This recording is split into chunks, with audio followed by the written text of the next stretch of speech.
Nah, ini adalah catatan awal-awal ibu ketika ingin menulis journaling art. Jadi ibu biasanya menggunakan mind mapping. Mind mapping itu menuliskan topik utamanya di tengah, lalu di pinggir-pinggirnya itu ada akar-akarnya gitu ya. Dari si submaterinya ini ibu menulis rangkuman dari buku Teach Like Finland dari Timothy D. Walker. Jadi pertamanya itu sebelum kalian menulis-nulis ini, kalian bisa dengan membaca-baca buku, atau misalnya kalau kalian ditugaskan materinya merangkum itu, jadi kalian baca dulu materinya apa, lalu kalian baru membuat rangkumannya.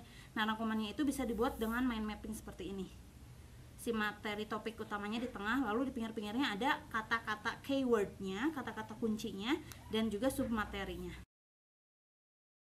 Terus ini apa Bu yang di post-it? Nah, di post-itnya itu ibu materi-materi yang lebih pentingnya lagi ibu tuliskan lagi. Ini merupakan yang paling pertama yang ibu buat tuh seperti ini. Masih sangat sederhana, belum ada apapun, hanya menuliskan seperti ini dan dibuatnya seperti mind mapping. Dan kalian tuh bisa mendapatkan inspirasi-inspirasi ini dari banyak sumber ya. Selain dari menuliskan yang tadi yang awal, nah kalian tuh bisa dengan membuat, nah ini gambar-gambar ibu tuh masih jelek-jelek ya. Emang sampai sekarang juga gambar nggak bisa bagus. Nah, tapi kalian tuh bisa menggambar-gambar apa ya, icon-icon, dan bisa cari searching di internet. Nah, setelah kalian cari icon atau gambar-gambarnya, kalian coba tulis-tulis gitu. Nih, ini yang hasil-hasil ibu, tapi ibu juga gambarannya tidak begitu bagus. Nah, setelah kalian bisa menggambar-gambar ini, nanti kalian bisa masukkan ke dalam journaling art kalian. Contoh lain yang awal ibu buat, ini mengenai teks deskripsi, lalu ini juga ada tentang pendidikan karakter. Masih sangat sederhana, jadi dibuatnya pendidikan karakter, terus apa aja karakternya, ada religius, mandiri, gotong royong, integritas, nasionalis. Ini materi tentang penguatan pendidikan karakter. Nah, kalau ini materi yang bahasa Indonesia nih, mengenai teks deskripsi, ada pengertiannya apa, dituliskan, terus ciri umumnya, terus jenisnya, ciri kebahasaannya apa, strukturnya apa saja, lalu kaidah kebahasaannya. Nah, ibu masih membuatnya sederhana seperti ini. Terus ini juga ada mengenai teks cerita fantasi, ciri-cirinya apa, ciri umumnya, terus jenis, struktur, dan ciri kebahasaannya. Ini masih sangat sederhana yang ibu buat. Dan ini ibu buat sekitar 2 tahunan yang lalu ya. Tuh, masih sangat sederhana dan belum begitu bagus tuh. Nah, ini yang ibu buat dulu ketika 2 tahun, dan ibu terus belajar. Nah, ini icon yang ibu coba buat. Dan kalau misalnya terus belajar, akhirnya nanti sampai ke sekarang mungkin agak sedikit bagus lah ya. Nah, contoh lain selain misalnya kalian merangkum buku atau merangkum dari sebuah video, nah kalian juga misalnya kalian mengikuti sebuah semacam seminar atau misalnya workshop, nah nanti kalian tuliskan materinya, terus misalnya siapa yang jadi pematerinya, tanggalnya, dan judulnya apa, nah tuliskan. Nah, ini pengalaman ibu yang ibu tuliskan ketika ibu ada workshop untuk kebetulan CPNS yang kemarin ya. Nah, kalau ini materi yang selanjutnya yang ibu buat untuk Digital Education for Indonesian for Child Education. Nah, ini oleh Profesor Uman. Ini kemarin di tanggal 8 April 2021. Ada 4 materi yang ibu tuliskan dan dibuat seperti ini. Dan untuk bentukannya itu bebas, terserah kalian sebetulnya, bisa kayak tadi misalnya ada pointer-pointer dibuat mind mapping, atau seperti ini judulnya, terus ini ada materi-materinya di sini tuh. Dan untuk memudahkan kalian, sebelum di sini juga kalian bisa membuat coret-coret nih kayak gini. Ibu tuh buat coret-coretnya di sini, terus nanti ibu baru pindahkan ke sini.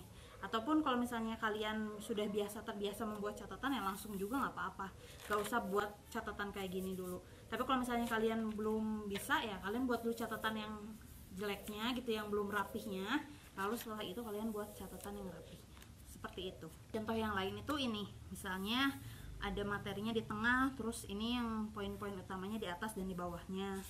Ini juga ada, kalian bisa membuatnya sesuai dengan materi yang kalian catat dan yang kalian ingin rangkum itu seperti apa. Terus ibu juga di sini dibubuhi ada gambar-gambar bunga-bunganya tergantung temanya. Yang paling utama itu harus ada judul dan submateri-submaterinya. Dan jangan dituliskan semuanya, tapi tuliskan poin-poinnya saja. Seperti ini. Nah, ini ada beberapa barang-barang bekas ya, karton-karton bekas-bekas dari yang pernah kita beli atau segala sesuatu. Nah, barang-barang bekas ini terutama kalau misalnya ada gambar-gambarnya bagus-bagus ya kayak gini. Nah, itu kalau ibu itu jarang langsung membuangnya, tetapi ibu sortir dulu kira-kira mana nih yang bagus yang bisa ibu pakai, ibu gunakan kembali, ibu reuse untuk digunakan untuk menjadi suatu hal yang lebih bagus, yaitu di journaling artnya. Seperti apa? Ini dia. Nah, ini dia hasil-hasil dari barang-barang bekas yang tadi yang kalian kumpulkan. Itu bisa ada bekas dari buku-buku atau misalnya bekas dari pamflet. Nah, bisa dibuat seperti ini. Nah, ini ada kartu ucapan Happy Eid Mubarak itu atau selamat merayakan Idul Fitri. Itu untuk waktu itu ibu masih mengajar di SMP Malang Buana 1 Bandung, dan ibu mengucapkan selamat lebarannya menggunakan kartu ucapan seperti ini. Dan ini ibu dapatkan hiasan-hiasannya ini. Kalau tulisannya tulisan kita ya. Nah, tapi ini untuk gambar-gambarnya ibu ambil itu dari buku katalognya, itu dari yang Ace kalau kalian tahu, atau S yang dari IKEA juga mungkin bagus ya. Nah, nanti kalian bisa gunting-gunting terus kalian tempel-tempel di sini gitu. Jadi kalau misalnya ada bekas-bekas poster-poster yang bagus itu ibu kumpulkan, terus ibu gunting dia bagian-bagian yang lucunya dan ibu jadikan seperti ini. Kan jadi bisa digunakan ya dan menghasilkan sesuatu yang bagus. Jadi kita juga mengurangi sampah dengan meriusnya itu. Nah, ini juga sama. Kalau ini bekas dari makanan nih, ini udah jelas banget alas makan nih, alas kue biasanya ibu ambil. Nah, ini kemarin ibu dapat dari teman, ibu gunting-gunting terus ibu tempel-tempel, terus akhirnya jadi deh seperti ini. Dengan ditambahkan bunga-bunga kering, terus ada tulisan kitanya juga, terus ada solasi-solasi juga kayak gitu. Dan ada juga yang lainnya ibu mengucapkan ini ke teman, membuat pakai bunga-bunga kering juga, terus pakai ini solasi. Nah, dan kita juga harus tahu tema yang akan kita tulis itu apa. Misalnya temanya kalau yang ini yang warna-warnanya oranye gitu, pemilihan warnanya juga kita perhatikan. Ini juga warnanya cukup warna hitam, coklat aja gitu.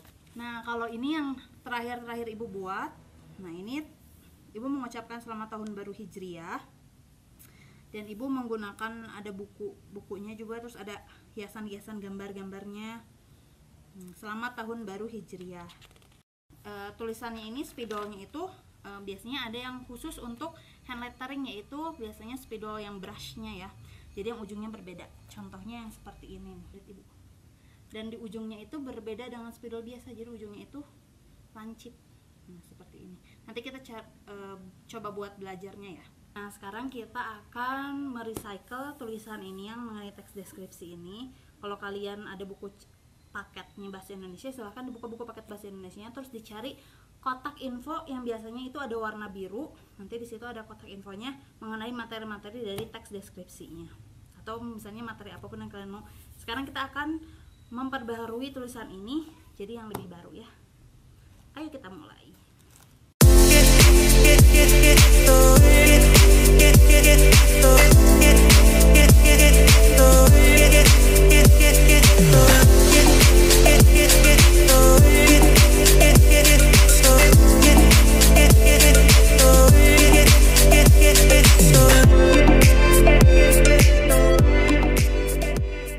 Ada 3 media sosial yang menginspirasi ibu untuk mendapatkan inspirasi journaling, termasuk juga untuk terus-menerus semangat untuk membuat journaling artnya itu.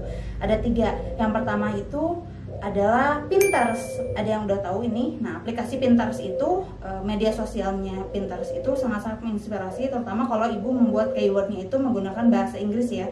Jadi kalau misalnya bahasa asing yang ibu search itu, nanti yang keluarnya itu yang orang-orang barat, dan biasanya itu yang udah pada bagus banget gitu si tulisan-tulisan journaling artnya, dan biasanya ibu melihat dari mereka, mulai dari icon apa segala rupanya.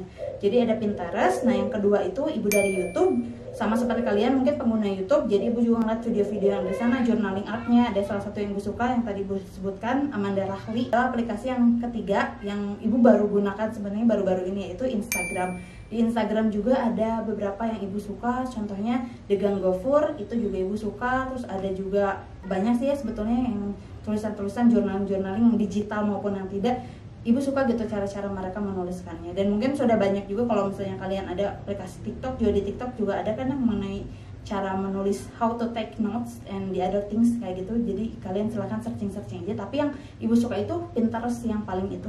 Karena Pinterest itu kita dapat informasi dan beritanya banyak, tapi searchingnya itu keywordnya menggunakan bahasa Inggris kalau bisa, sehingga nanti yang munculnya tuh yang biasanya sudah lebih bagus resolusinya. Karena kan mungkin orang luar itu lebih sering menggunakan Pinterest mungkinnya dibandingkan kita, kalau kita baru ada sekarang gitu. Tapi ya kita juga udah dari dulu sih ada, cuman belum begitu bagus. Kalau sekarang udah cukup bagus sih. Jadi ibu pakai Pinterest untuk mencari, biasanya di Pinterest itu ibu mencari untuk ikonnya, terus untuk gimana bentukannya biasanya di Pinterest itu dikasih tahu gitu. Dan kalian juga bisa gunakan itu untuk menginspirasi kalian. Nah, itu tadi video hand lettering yang ibu bisa berikan kepada kalian. Sebetulnya kalian bisa mencari materi tentang hand lettering, tentang cara tulisan bagus itu banyak juga ya di YouTube. Jadi silahkan juga dicari, digali. Contohnya yang di YouTube itu ibu ada yang ibu suka itu ada Amanda Rachli tulisannya itu Rachli. Nah dia tuh tulisannya sudah bagus. Nah selain yang tadi ibu sudah sampaikan juga, sebetulnya kalian bisa membuat journaling art itu untuk keseharian kalian, untuk lebih semangat lagi. Misalnya kalian membuat agenda-agenda yang lebih menarik, yang tadi ada di video juga ya. Jadi dengan membuat agenda harian atau mingguan atau bulanan, atau menuliskan video yang kalian suka, atau misalnya lagu yang kalian suka, nah itu kalau misalnya kalian ditulis-tuliskan itu nanti bisa juga menambah ketertarikan kalian dengan journaling. Atau misalnya kalian ingin berdakwah, terus ada quotes yang bagus yang, atau misalnya dari Quran kutipan-kutipannya, atau kalian bisa menulis Arab dengan bagus. Nah jadi kalian bikin journaling dakwahnya itu udah bagus banget. Nah tadi video-videonya yang sudah disampaikan itu contoh-contoh dari journaling art yang sudah ibu buat juga. Nah untuk kalian harus selalu semangat untuk belajar, untuk berlatih, dan nanti ada challenge-nya untuk kalian. Silahkan membuat challenge-nya itu buat journaling art diri kalian sendiri. Setelah dibuat silahkan difoto sebagus mungkin, semenarik mungkin, lalu sampaikan di media sosial yang kalian miliki, dan ajak juga teman lain untuk menyukai journaling art. Dan jangan lupa juga untuk menyebarkannya, memberitahu teman-temannya, bukan memberitahu ya, mengajak teman-temannya biar teman-temannya juga suka nih untuk menulis dengan tulisan yang rapi, dan kasih tahu temannya juga gimana tips dan triksnya biar tulisan-tulisan temannya itu jadi lebih bagus juga, dan bisa jadi ya bagus gitu, rapi kayak dibikin komputer gitu ya. Mungkin sekian yang ibu bisa berikan. Mohon maaf apabila banyak kesalahan dan kekurangan. SMP 44 ready, rajin, empati, adil, disiplin, dan yakin. Sekian dari ibu. Wassalamualaikum warahmatullahi wabarakatuh. Sampai jumpa di materi selanjutnya.